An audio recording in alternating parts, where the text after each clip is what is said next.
ẹ kú dédé àsìkò yìí níbi tẹ́ ẹ bá ti ń gbọ́ mi o. Kí a tó bẹ̀rẹ̀ nǹkan pátápátá rárá, ẹ kọ́kọ́ bá wa like, ẹ subscribe sórí channel yìí.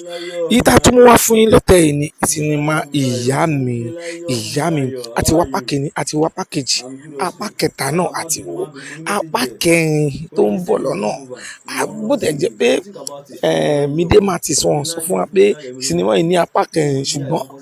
láàrin ara wa yẹ ká mọ̀ pé sinimá yìí ò gbọdọ̀ tán síbẹ̀. Gbogbo wa tí a ti ń bú Pẹ̀lúmi ti padà lọ bẹ̀ yẹ́ o, torí nǹkan tẹ́mi rí náà rẹ̀ ni pé ká ní ìyá Pẹ̀lúmi náà ò parọ́ fún wọn wípé bàbá wọn ti kú ni, bóyá ọ̀rọ̀ yẹn ò bá má lọ bó ṣe lọ. Fún ẹ̀yin tẹ́ bá fẹ́ mọ déètì tí wọ́n fẹ́ dúrọ̀pù sinimá ìyá mi part 4, ẹ bá wa comment sí comment section kẹ́ẹ̀kọ́ ìyá mi part 4 date ìyá mi part 4 kẹ́ẹ̀dẹ̀ subscribe sórí channel yìí so that ẹ máa lè tètè mọ̀ gbà ìjọ tí wọ́n bá dúrọ̀pù sinimá ìyá mi part 4. Ìyá mi jẹ́ sinimá tí ó yẹ kí gbogbo obìnrin àti ọkùnrin wò, àti especially àwọn single mothers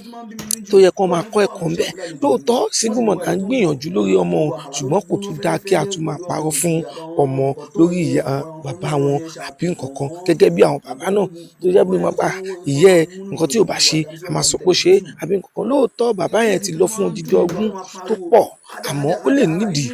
ẹ jẹ́ kó mọ̀ pé báyìí ni sinimá ìyá mi. Fún ẹ̀yin tẹ́ bá fẹ́ wo part 4, ẹ lọ sí comment section kí ẹ comment ìyá mi part 4 drop ìyá mi part 4 kẹ́ ẹ dẹ̀ subscribe sí ibi ìbáyìí ká bá lè mú ìgbà tí wọ́n máa drop part 4 wá fún yín.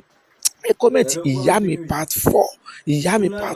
kẹ́ ẹ dẹ̀ like kẹ́ ẹ subscribe sí orí channel yìí, torí pé tá bá ti lè drop ẹ máa kọ́kọ́ mọ̀ pé ó ti dé. Sinimá ìyá mi jẹ́ sinimá tí